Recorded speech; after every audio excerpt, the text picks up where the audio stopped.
여러분 지난 주일날 설교 제목이 뭐였죠? 요즘 마음 어떠세요? 요즘 마음 어떠세요? 이게 이제 기도의 제목이 되어야 된다 그랬죠?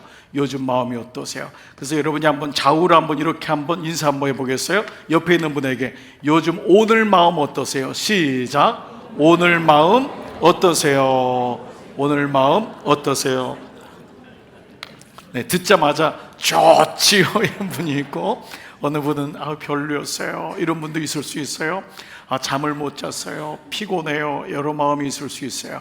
그래서 우리가 몸을 돌보는 것 이상으로 마음을 돌보는 게 정말 중요하다.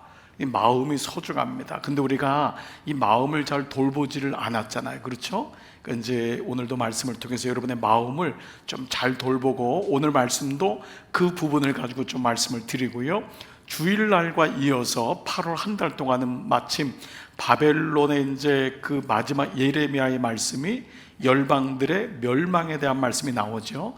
그 말씀으로 연이어서 그게 다 이제 우상 숭배에 대한 마음이고, 그것이 결국 그들이 강팍하게 되고 고집스럽게 되고 자기의 마음을 돌보지 못한 결과였음을 우리는 보게 됐잖아요. 자기 성격대로, 자기 마음대로, 충동대로 결국 그것이 멸망으로 가거든요. 그래, 그 자기 성격에서 어디로 가야 된다고요? 성품에로 가야 돼요. 그러니까 예수님의 십자가가 분명히 있어야죠. 이제 그게 은혜인데, 그래서 8월 한 달은 마음에 대한 말씀을 좀 계속해서 나누기를 원하는데, 오늘도 마침 사도행전 말씀이 그 부분이어서 우리가 어떻게 마음을 잘 다스려서 사명을 잊지 않고 가느냐, 목적지까지 가느냐, 이게 중요하잖아요. 마음이 아픈 건 다 아픈 거예요. 그런데 거기서 멈추면 안 돼요. 가정에 아픔이 있는 건 누구든지 아픔이 있을 수 있어요.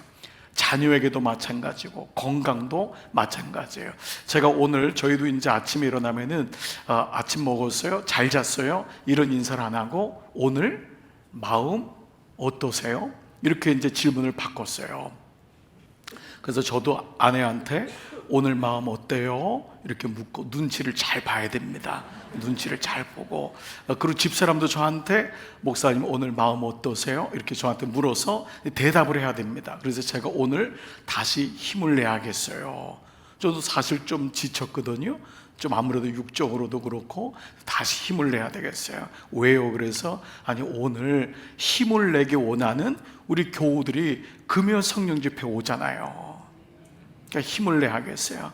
이번 주일날이 또 이제 오늘 우리 목사님들은 금요일 날이면 주일 준비를 다 주보부터 해가지고 셋업을 하거든요.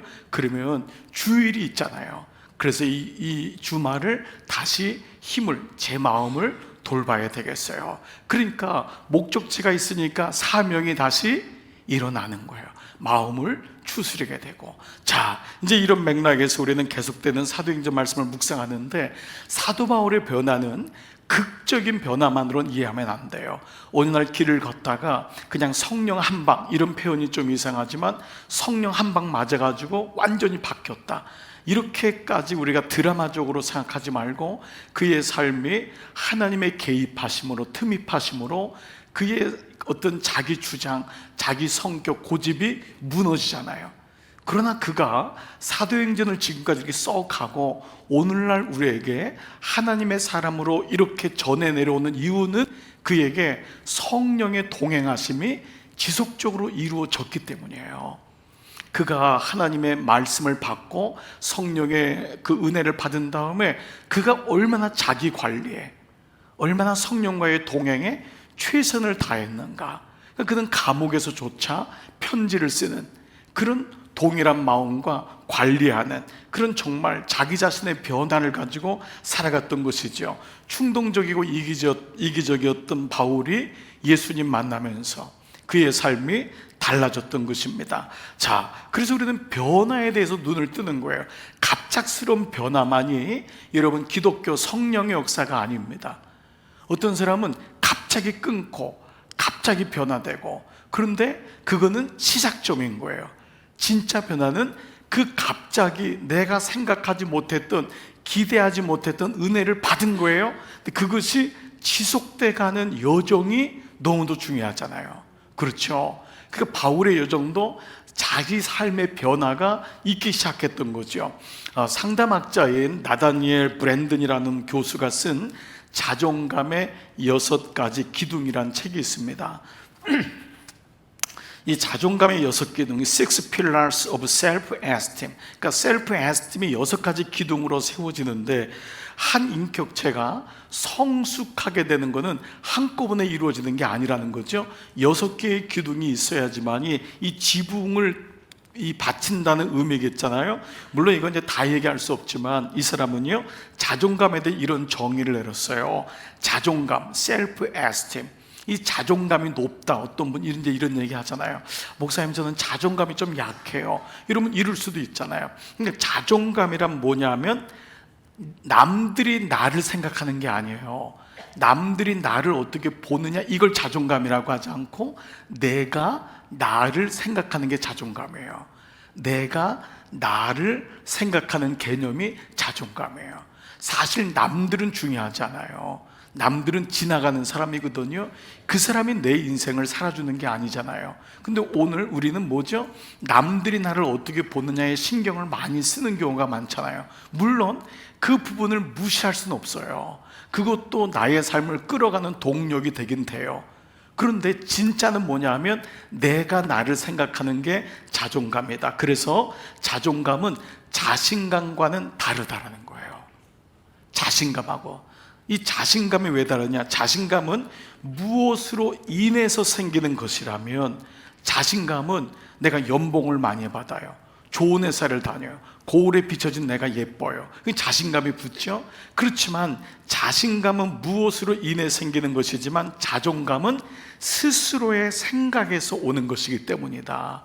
그러니까 생각 관리가 중요하다는 거잖아요. 언제든지 주변 것 때문에 내가 움직이면 안 되잖아요. 그러면 연봉이 떨어지면 자신감은 또 떨어지잖아요. 거울에 비친 모습이 항상 예쁘지만은 않잖아요. 그러니까 자신감은 환경 때문에 오는 거라면, 자존감은 스스로에 대한 것이기 때문에, 이를 위해서 첫 번째 필라, 첫 번째 기둥을 뭐로 찾아봤냐면은 자기 찾기라고 했어요. 자기 찾기. 내가 어떤 존재냐, 자기 찾기. 내가 어디에 연결되어 있냐. 이게 우리 계속적인 거 아니에요? 여러분, 앞에 있는 게 뭐죠? 커넥션. 내가 누구에게 연결됐냔 말이에요. 예, 자기 찾기는 내가 누구랑 연결되어 있냐. 그러니까 영적으로 말하면 내가 누구냐라는 거예요. 예, 아까 우리 복음성가에 제가 여러분을 기쁘게 해드리려고 했다면, 나는 왕자다. 나는 하나님 나라의 나는 왕자다. 0000 나는 공주다. 하나님 나라의 나는 공주다. 그게 뭐죠? 하나님의 자녀라는 거잖아요. 내가 누구냔 말이에요. 그러면 자신감은 내 부모가 좋아야지 오는 게 자신감인 거예요. 근데 이 자존감은 내가 어디에 궁극적으로 연결되어 있냐, 이게 결국 내가 어떤 존재냐를 알게 된다는 거죠. 그래서 이거 한마디로 말하면, 하나님이 나를 있는 그대로 받아들이잖아요. 내가 예쁘다고, 내가 뭐 건강하다고, 부자라고 아니라 있는 모습 그대로 받아들이기 때문에, 이거를 자존감은 뭐냐면 있는 모습 그대로를 그대로 억셉트할 수 있는 거예요. 여러분, 내가 가난할 수도 있잖아요. 어린 시절에. 그렇죠? 지금도 내가 원하지 않는 좀 내 모습에 대해서 나는 이렇게 만족스럽지 않을 수 있잖아요. 근데 그거는 이미 자꾸 자신감을 얻으려고 뭔가 다른 거를 편집하게 되고 조작하게 되는 거죠. 그러니까 자존감은 있는 모습 그대로, 나는 있는 모습 그대로. 그래서 어느 분은 장애가 있는데도 자존감이 높아요. 근데 의외로 이런 모델이나 연예인들이 자존감이 굉장히 낮아요. 왜냐하면 사람들이 나를 보는 것에 익숙해 있기 때문에 그래요. 그러니까 우리는 자존감이 높겠죠. 지금 잘 모르셨는가 봤다. 정신 바짝 차리고 들으셔야 돼요. 그러니까 연예인들은 자존감이 떨어진단 말이에요. 우리는 자존감이 높아요. 이걸 아멘으로 해야 되는지. 근데 중요한 겁니다. 그래서 여러분, 찬양 중에 아주 좋은 찬양이 있어요. 있는 모습 그대로. 여러분, 이 찬양 아세요? 있는 모습 그대로. 있는 모습 그대로. 있는 모습. 있는 모습 그대로 오시오 오시오. 하나님은 당신이 있는 모습 그대로 있는 모습 그대로 나오길 원하십니다. 아멘. 있는 모습 그대로. 일단 주님 앞에 나와야 되는 거예요. 나올 때 주님이 그 모습에서 자기를 찾게 하는 거죠. 주님 앞에 나왔는데도 내가 계속 변장하고 아닌 척하고, 이거는 여러분 결국 변화가 일어나지 않기 때문에 먼저 자기 찾기라는 것은 있는 모습 그대로를 인정할 줄 아는 거예요. 나 사실은 어렸을 때 상처가 있었어요. 나 사실은 좀 어렵게 자랐어요. 그 부끄러운 게 아니에요. 그건 내가 잘못한 게 아니잖아요. 근데 그거를 자꾸 가리다 보니까 어떻게 되죠? 자꾸 자기는 위장과 속임이 일어나는 거죠. 그리고 첫 번째, 자기 찾기 있는 모습 그대로. 자, 그러면 여섯 번째 기둥을 뭐라고 했냐면, 이렇게 있는 모습 그대로 쭉 가다가 이제 목적 찾기와 자아가 통합되는 과정을 경험하는데, 이 여섯 번째를 뭐라 하냐면 사명 찾기라고 할 수 있는 거예요. 그러니까 이 마지막이 뭐냐면, 있는 모습 그대로를 주님 앞에 가지고 나갔을 때 마지막, 이 앞에는 둘, 셋, 넷, 다섯 번째는 지금 시간상 말씀 못 드리지만, 마지막 여섯 번째는 인생이 어디서 자존감이 높아지냐면 목적을 찾을 때예요. 사명을 찾을 때, 내가 무엇을 위해 살아가야 될지를 알게 될 때, 그때 셀프 에스팀이 높아요. 그때 다른 사람들이 흔들어도 문제가 안 돼요. 왜 어머니들이 자존감이 높냐면 아이 때문에 그래요. 이 아이 때문에 사명이 있는 거예요. 아빠하고는 달라요. 아빠는 부성애가 있지만 어머니보다 강할 수가 없거든요. 어머니는 생명을 걸고 낳았거든요. 그래서 어머니를 통해서 어머니는 이게 강한 거예요. 그러니까 보통 남자들이 자주 흔들리지 어머니들이 흔들리는 경우는 그렇게 많지 않아요. 이런 경우는 왜냐하면 사명이 있다는 것이 분명하기 때문에 그래요. 그러면은 그 육적인 것만이 아니잖아요. 내 인생의 사명, 내가 걸어갈 길, 내가 지금 70이에요. 그러면 그냥 사명이 딱 없는 순간 탁 풀려요. 믿음이란 게 이게 놀라운 거예요. 그래서 제가 어른이 될수록 믿음 생활을 포기하면 안 된다. 어떤 사람은 나 젊었을 때 열심히 했어요. 그리고 다 손 놔요. 근데 확 늙어요. 확 건강도 잃어버리고요. 근데 그걸 놓지 않는 게 지혜거든요. 믿음 생활은 주님 앞에 갈 때까지라 그랬잖아요. 아멘. 이게 있어야 돼요. 이게 없고 나 젊었을 때 했는데요. 어떤 분은 이거를 자랑스럽게 얘기해요. 제가 들을 때 너무 위태위태해요. 뭐 죽을 때까지 골프만 칠 거예요? 여행만 다닐 거예요? 그건 사명이 아니에요. 그 사명은 관계 속에서 이루어지는 구원이라고 하는 단어, 영적인 것이 꼭 들어가야 되거든요. 그러니까 이런 의미로 본다면은 사명 찾기. 그러니까 우리가 직장도 마찬가지고 거기서 계속 사명을 찾아가는 이런 부분이라는 거죠. 한 인격의 자존감은 자기가 누군지를 있는 그대로 고백하고 억셉트하면서 이후에 자기가 어떤 삶을 살아야 하는지로 나가야 할 때, 그때 비로소 완성된다는 거죠. 바울을 봐보세요. 바울의 사울 일때 눈에서 비늘이 벗겨지면서 그는 자신의 모습이 허상이었음을 받아들여요. 열심히 달리고 공부도 열심히 하고 집안도 좋았지만 이거는 자기가 얼마나 종교에 빠진 사람이고 허상을 붙잡고 있는지를 보게 되면서 그가 예수님을 믿는 순간 눈에서 비늘이 벗겨졌다고 했잖아요. 그가 다시 보게 된 거예요. 그래서 그는 예수님을 알게 되었고 예수님을 통해서 사명을 찾게 되고 오늘 우리에게까지 이어오는 것을 보게 되죠. 자, 이제 이런 일련의 말씀들을 가지고 오늘 본문으로 한번 들어가 볼게요. 두로를 떠나서 이 바울이 어디로 가냐? 가이사라에 있는 빌립 집사 집에 도착하게 되는 게 오늘 본문의 7절 8절입니다. 자, 같이 한번 읽어볼게요. 시작. 두로를 떠나 항해를 다 마치고 돌레마이에 이르러 형제들에게 안부를 묻고 그들과 함께 하루를 있다가 이튿날 떠나 가이사랴에 이르러 7 집사 중 하나인 전도자 빌립의 집에 들어가서 머무르니라. 자, 전도자 빌립, 이게 누구냐? 빌립 집사예요. 빌립 집사. 그 빌립 집사의 집에 들어가서 머무는데 세 번역에는 그와 함께 머물게 되었다. 같은 단어지만 이제 그와 함께 머물게 되었다라는 단어로 쓰고 있어요. 자, 이제 요걸 기억하면서 우리가 여기서 하는 놀라운 만남의 신비를 이제 알게 됩니다. 지금 바울과 빌립은 이렇게 공간적으로 보면은 같이 그 집에 머물렀다는 것 아닌가라고 하지만 무려 근 10여 년, 한 15년 정도, 어떤 학자는 15년까지도 그 정도의 갭이 있은 거예요.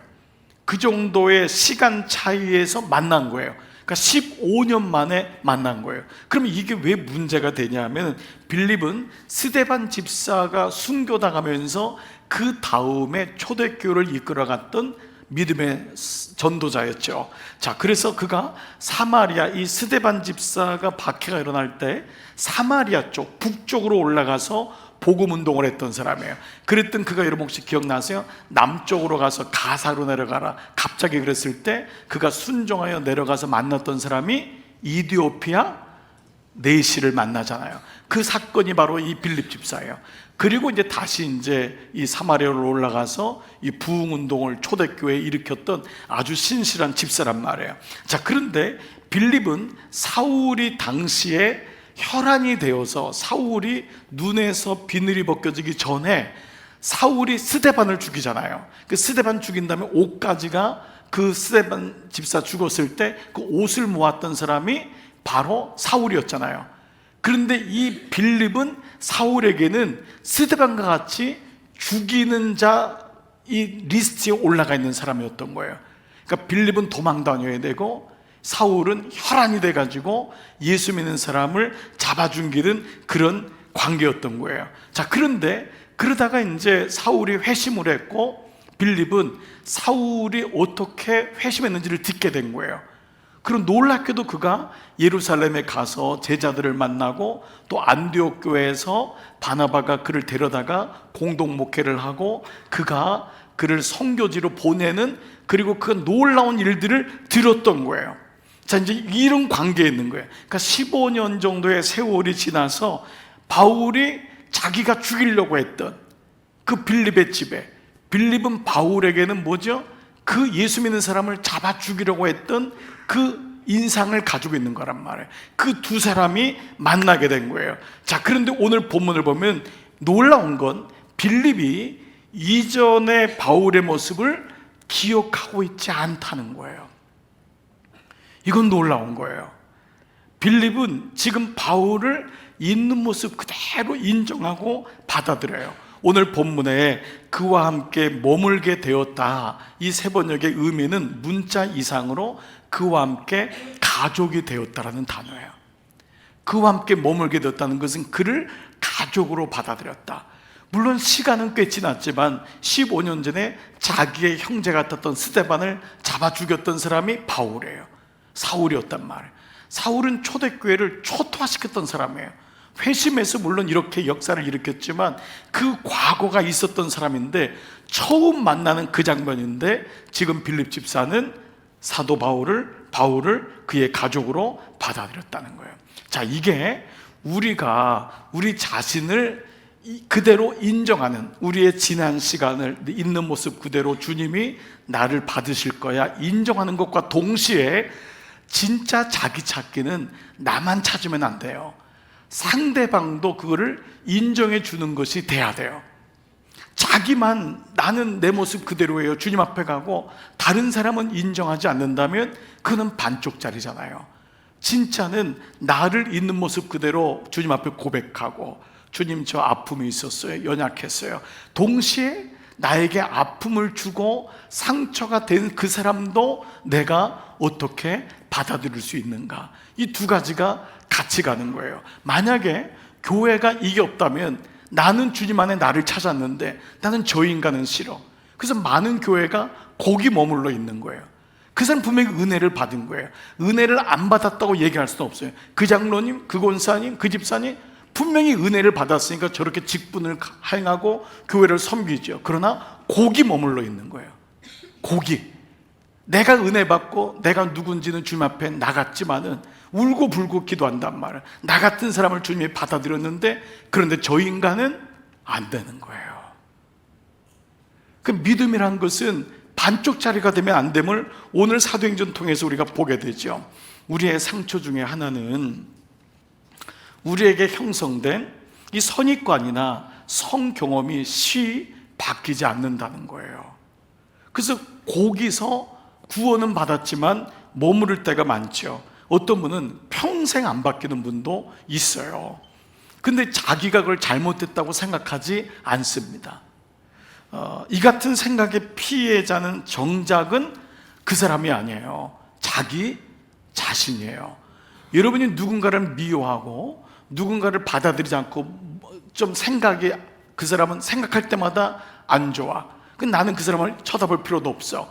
근데 그건 맞아요. 뭐 그럴 필요도 없을 수 있죠. 뭐 그런데 여러분이 영적인 세계는요, 그 피해자는 그 상대방이 아니에요. 바로 나 자신이에요. 내가 내 스스로를 계속 괴롭히고 있음을 모르고 있는 거예요. 그렇기 때문에 이 계속적인 관계의 아픔을 그는 가지고 예수님을 믿으니까 말씀을 받을 때도 반쪽밖에 받을 수가 없어요. 그러니까 나에 대해서는 받지만 사람에 대해서는 받지 않는 거예요. 공동체 생활도 마찬가지겠죠. 좋아하는 사람하고는 늘 좋아하지만 나하고 아닌 사람은 딱 선을 긋게 되는 경우들이 계속 우리 삶에 일어나는 거죠. 일본의 정신과 의사인데요, 오카다 다카시 박사가 쓴 아주 재미있는 책이 있어요. 상처받는 것도 습관이다. 주일날 좀 이 말씀이랑 이 책이랑 연결되는 또 책도 하나 있어서 말씀을 이제 앞으로 드리겠지만, 먼저 오늘은 요걸 한번 얘기를 드릴게요. 상처받는 것이 왜 습관이냐? 이 사람은 상처를 받게끔 형성이 되어 있는 거예요. 자기는 아니라고 생각하는데, 자, 이 책은 이제 결혼을 준비하는 이 대상을, 이 사람들, 데이트하는 사람들, 그리고 이제 신혼 부부들, 이제 이런 사람들을 좀 대상으로 썼지만은 꼭 그런 영역만은 아닌 것 같아요. 왜 상처를 받는 게 습관이 되냐 하면은, 본인에게 계속적으로 상처를 주는 게 어떤 사람이나 환경이 아니라 자기 자신이라는 거예요. 자기 자신이 자기를 상처한다는 거예요. 본인 스스로가 자기를 상처를 주는데 그거를 모르고 살고 있다는 것이죠. 그래서 이것을 반복하게, 상처를 받는 것을 반복하게 하는 것을 뭐라고 했냐면 애착 유형이라는 단어를 썼어요. 애착 유형은 뭐냐 하면 그 말이 애착되는 거예요. 집착이란 단어 있잖아요. 이 표현이 뭐냐 하면 호불호가 너무 강한 거예요.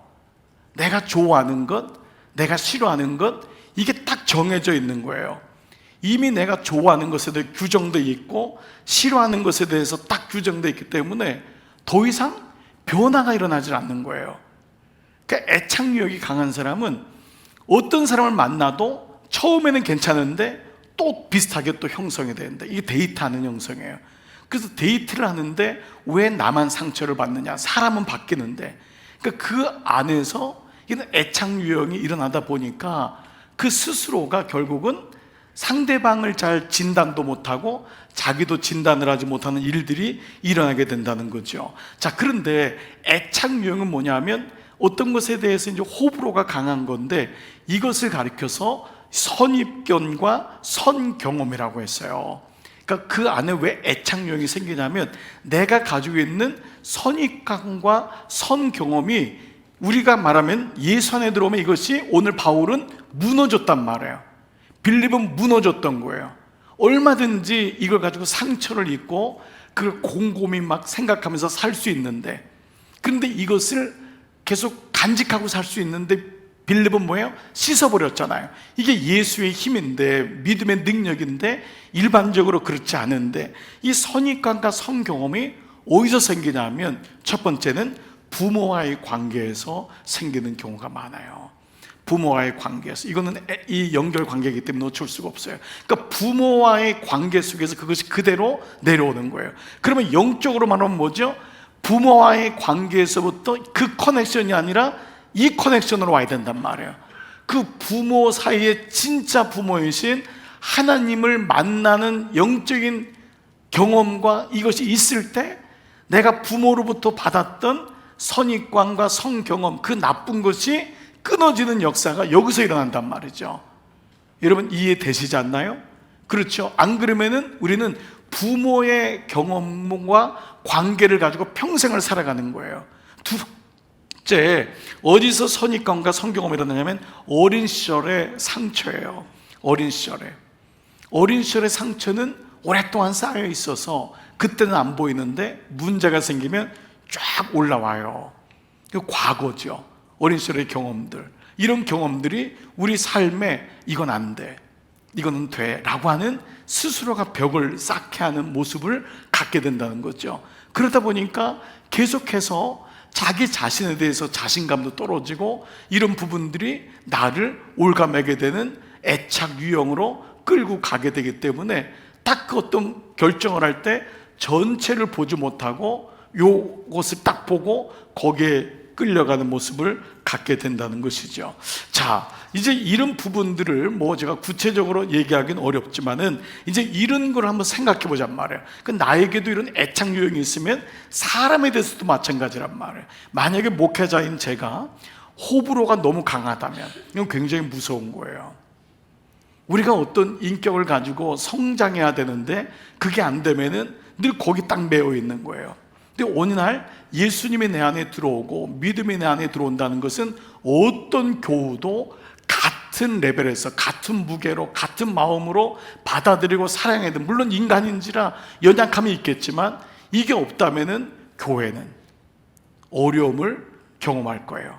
우리 모두도 마찬가지라는 것이죠. 근데 결국 그것이 우리 자신에게 고통을 주는 일을 경험한다는 거예요. 다시 본문으로 돌아와 보세요. 지금 원수 관계였던 바울과 빌립은 15년 만에 만났어요. 그런데 형제가 되는 일을 사도행전은 말씀하고 있어요. 그래서 사도행전이 성령행전의 이유가 뭐냐면 성령 받은 사람은 이런 삶을 살았더라라는 것을 계속 보여주고 있는 거예요. 우리 안에 마음에 금이 가고 상처가 갈 때 우리도 모르게 해결이 안 되고 계속 그게만 10년, 20년 끌고 가고 심지어 이것이 나의 믿음 생활을 막는 것은 말씀드린 대로 애착 유형, 심리적인 거지만 이것이 과거의 나, 부모와의 관계에서 온단 말이에요. 그래서 우리가 필히 예수님 안에서 거듭나고 하나님을 내가 믿으면서 이런 커넥션, 하나님과의 관계가 와야 돼야만이 거기서 진정한 회복이 일어날 수 있다라는 것이죠. 자, 그때 비로소 이 형제가 가족이 되었다는 거죠. 야곱의 아들 중에 우리가 네 번째 아들 유다 말고 그 한 사람 요셉을 한번 볼게요. 이 요셉의 인생이 보여주는 굉장히 중요한 교훈이 있어요. 영적인 메시지가 있죠. 요셉의 인생은 뭐죠? 상처의 모음집이에요. 요셉 이꼬로 상처예요. 요셉은 물론 라헬의 첫째 아들로 태어났지만은 요셉의 인생 전반이 그가 자라왔고 형제들로부터, 그리고 그가 이 형제들의 마음에 분노와 시기를 일으키게 하고 결국은 뭐예요? 또 어린 시절 그는 4명의 어머니를 모시고 살았단 말이에요. 배다른 형제가 너무 많았어요. 그것 자체가 상처인 거예요. 너무 고통인 거예요. 너무 어려운 거예요. 아버지가 사랑하는 아내의 맏아들로 태어났지만 그게 기쁨이 아니에요. 그 순간 그는 모든 사람들에게 질시의 대상이 되는 거잖아요.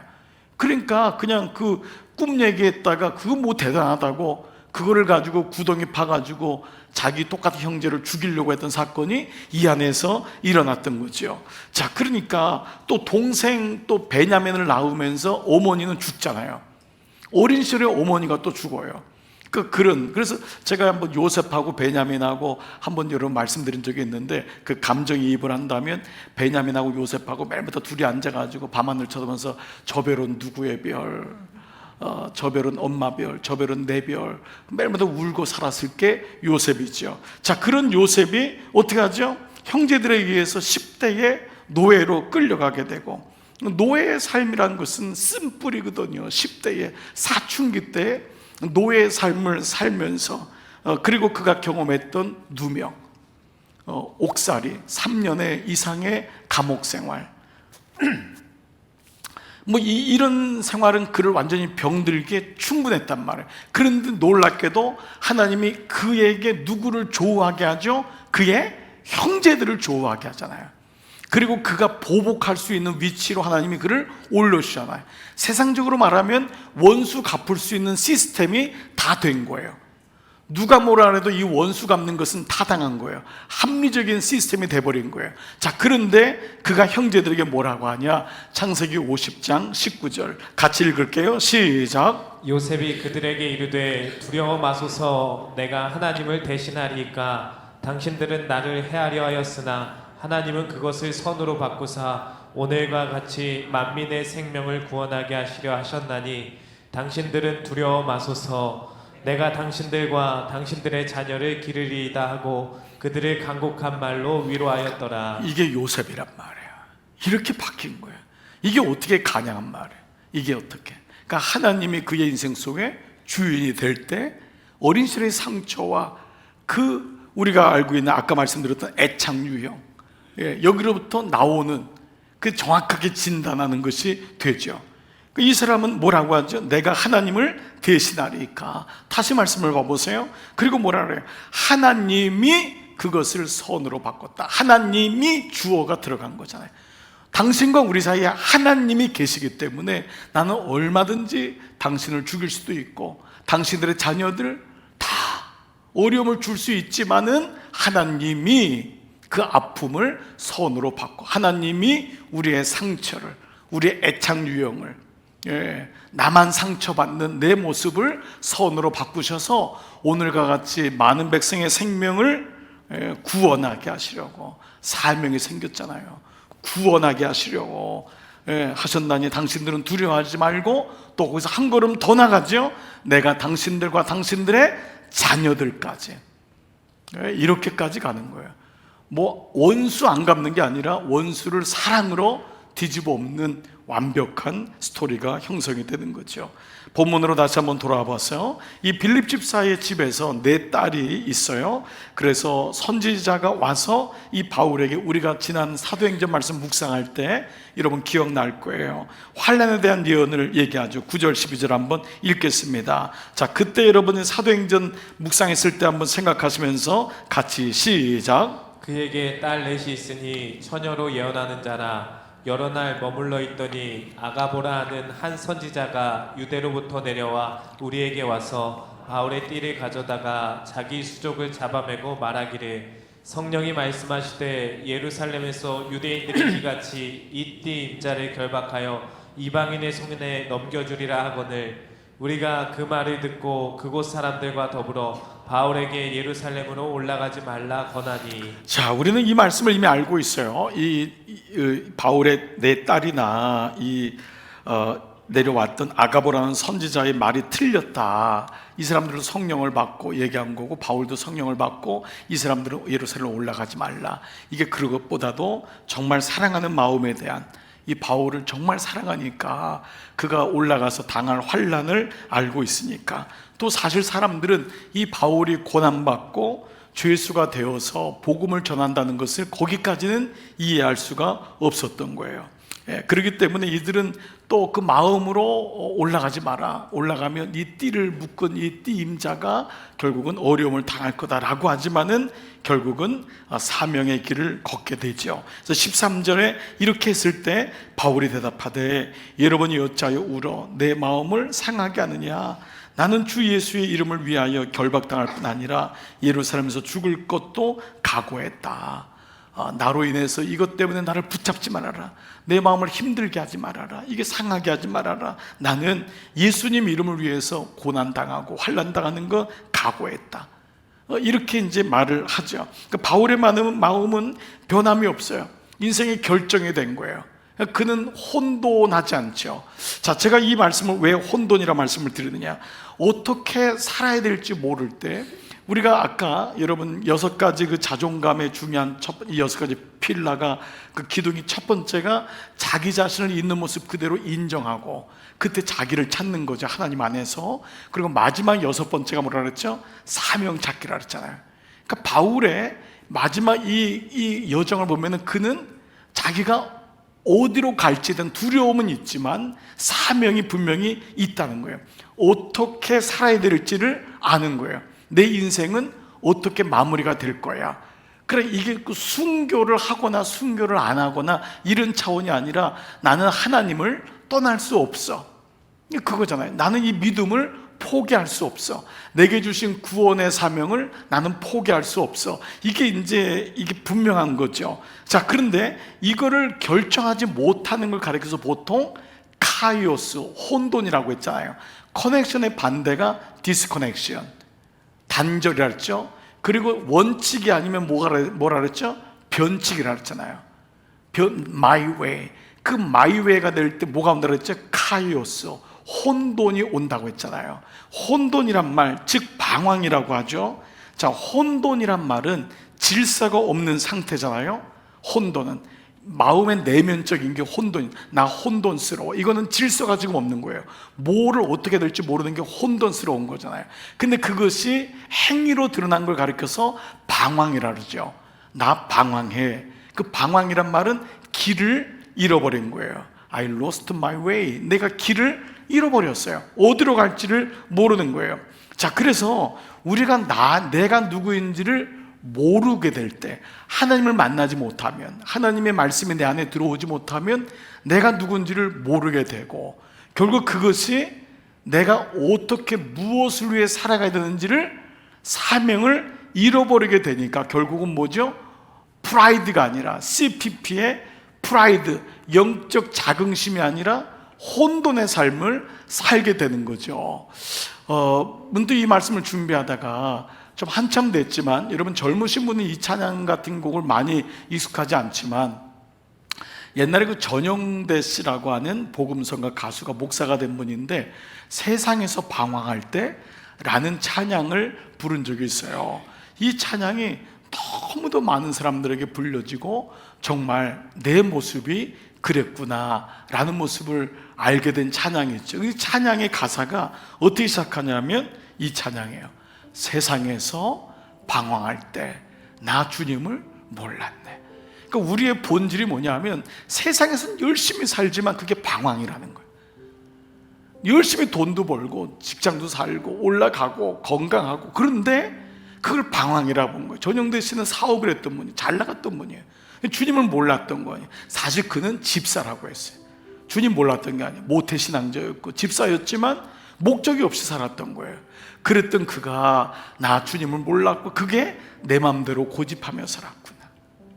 그러면서 집사였지만 죄는 다 짓고 다녔대요. 요정을 다 돌아다니고 아무도 모르고 얼마든지 할 수 있었던 거예요.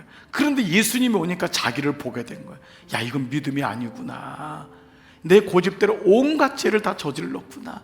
그래서 그때 고백한 게, 예수여, 이 죄인도 내가 죄인이라는 걸 발견한 거예요.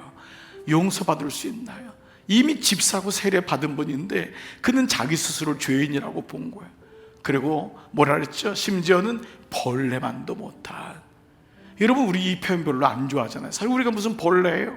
근데 예수 안에, 하나님 안에 들어오니까 내가 어떤 존재인지를 보게 되니까, 내가 정말 이렇게 살았구나, 이렇게 살았구나, 짐승봐도 못하게 살았구나 라는 것을 고백하고, 그래서 2절 가사가 많은 사람 찾아와서 나의 친구가 되어도, 이분이 얼마나 술을 자주 들었는지 술 친구가 그냥 쌓인 거야. 그 친구가 찾아와서 친구가 되어준다고 했지만 그 사람이 진정한 친구가 아니었어요. 돈 떨어지니까 다 떨어지더래요. 전영대 씨가 병에 걸렸잖아요. 그래, 다 떨어지더래요. 그런데 뭐라 그랬죠? 병든 몸과 상한 마음 위로받지 못했다는 거예요. 어디서 위로받지 못했던 거예요? 술 먹을 때는 내가 너와 함께 해주겠다 그러고, 내가 너의 영원한 친구야, 한 잔 마시고, 근데 그게 아니라는 거예요. 그래서 예수여, 이 죄인을 불쌍히 여겨주소서. 의지할 것 없는 이 몸 위로받기 원합니다. 오늘 이 은혜가 오늘 우리에게 온 거 아니에요. 바울도 사실 이 은혜를 경험한 거죠. 여러분, 한번 이 찬양 한번 1절과 2절만 같이 한번 찬양해 보십시다. 세상에서 방황할 때, 세상에서 방황할 때 나 주님을 몰랐네. 내 맘대로 고집하며 온갖 죄를 저질렀네. 예수여 이 죄인, 예수여 이 죄인도 용서받을 수 있나요? 벌레만도 못한 내가 용서받을 수 있나? 많은 사람 찾아와서, 많은 사람 찾아와 나의 친구가 되어도, 병든 몸과 상한 마음 위로 받지 못했다오. 예수여, 예수여 이 죄인을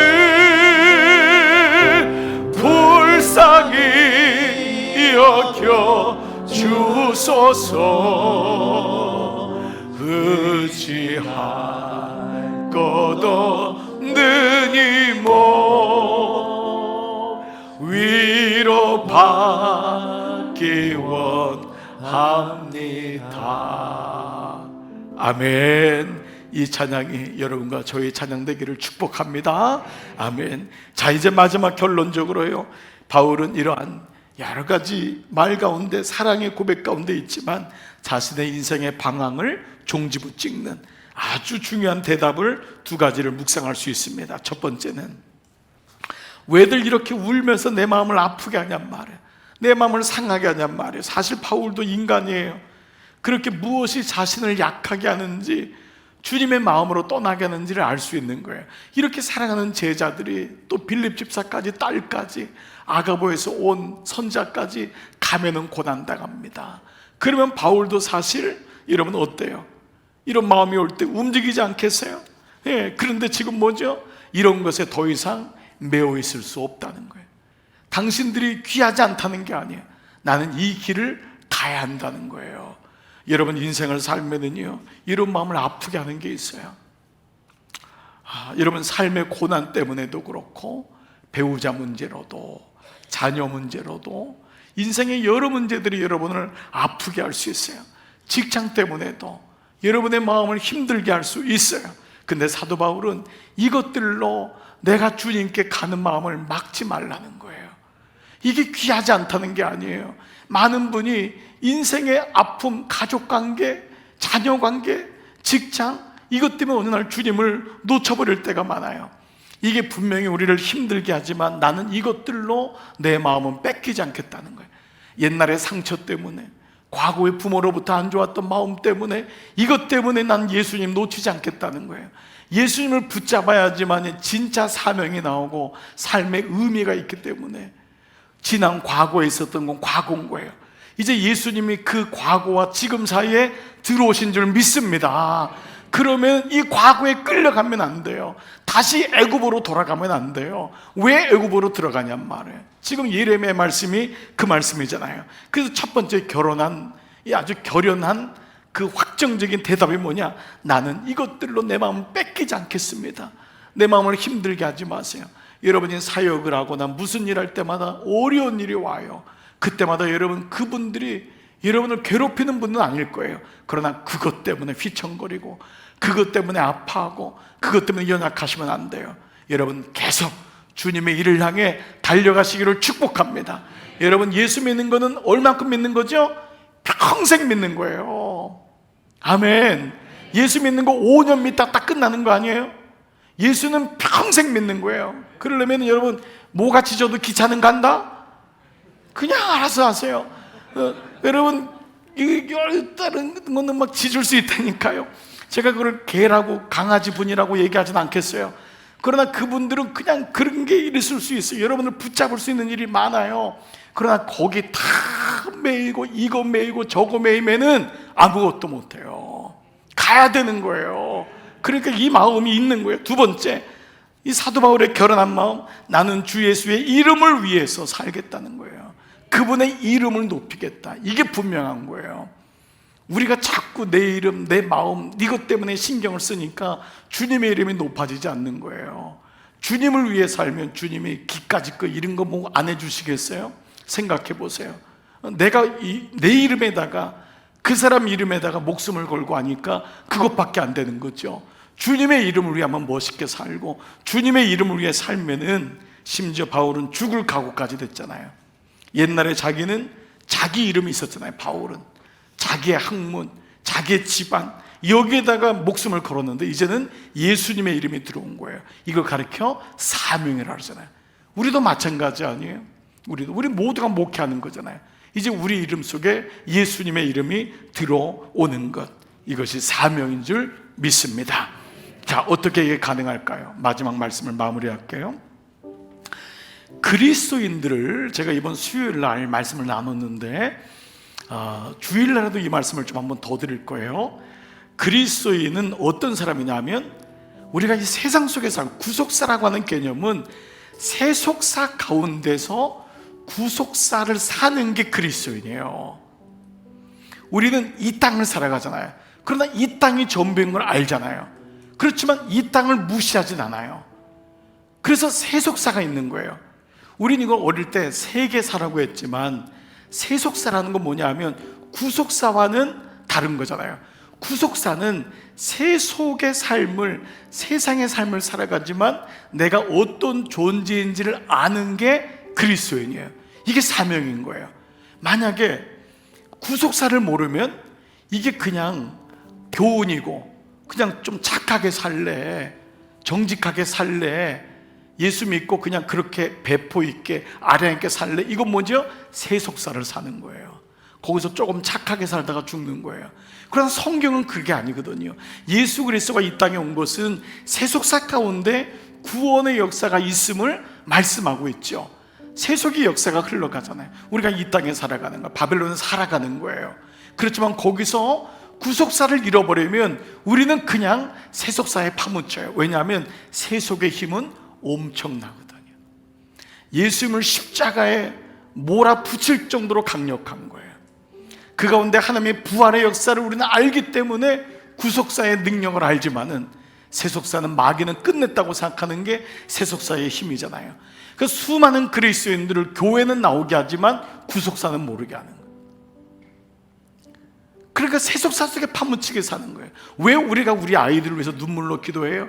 우리 아이가 그렇게 좋은 직장도 가고 괜찮은데 구속사가 없으면 아무것도 아니기 때문에. 이게 보여야 되잖아요. 왜 내 남편을 위해서 그렇게 눈물로 기도해요?